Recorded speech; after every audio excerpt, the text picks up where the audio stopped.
I have definitely begun to feel old. I thought back about when Toonami first aired, and then I decided, hey, why don't I use AI to turn my face to look older than it actually is? And somehow it turned me into this.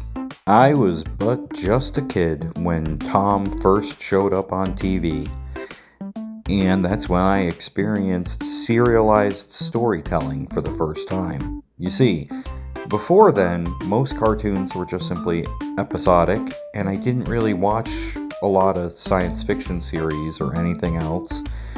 So there really wasn't much serialization that many of us actually experienced until Toonami.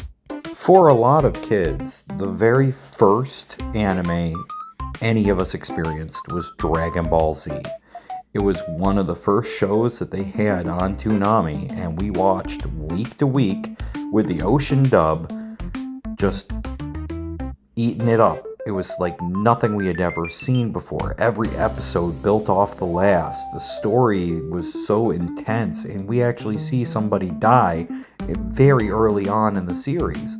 And it was not something you experienced in pretty much any cartoon that you watched back during that time.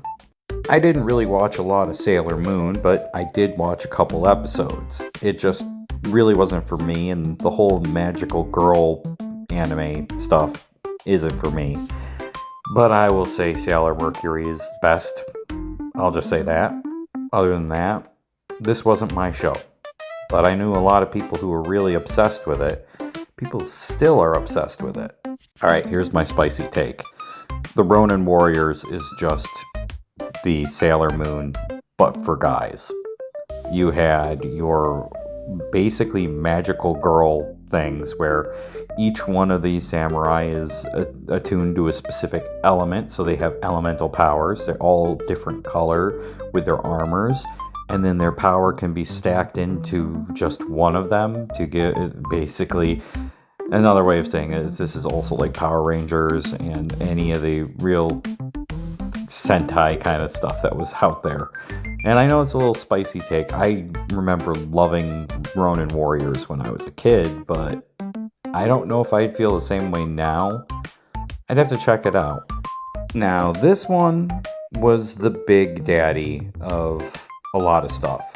It was why I got obsessed with giant robots, the transformations, other things, but Gundam Wing was the first one that I watched. I went back and watched Mobile Suit Gundam at a later time, but it's kind of shell shock, I guess you could say, that the difference between the two series, because so much time had passed, and then you had that it was a different universe essentially, whereas the main timeline with Mobile Suit Gundam gets pretty dark and depressing, and with Gundam Wing and a lot of the spin-offs, they're not really as depressing of a story.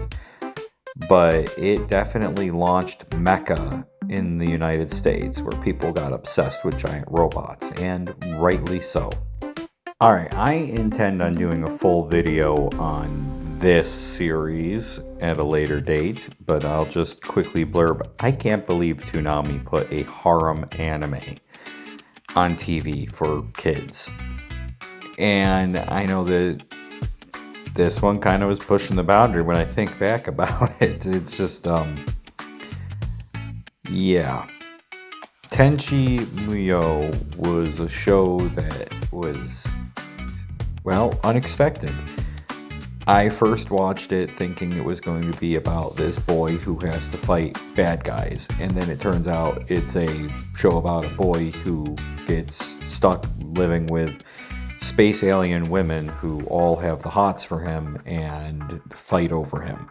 And that was not what I was expecting when I was a kid. It's not really my favorite type of anime, but I'm probably going to have to do a full video on it, because I remember watching it because I was like, I want to see the fights, and there were very few fights that happened in this series. You know, unless you mean like the cat fighting going on between all the girls. Hey look, I'm turned into a spaceman now. Alright, that's the end of today's video. We'll catch you next time.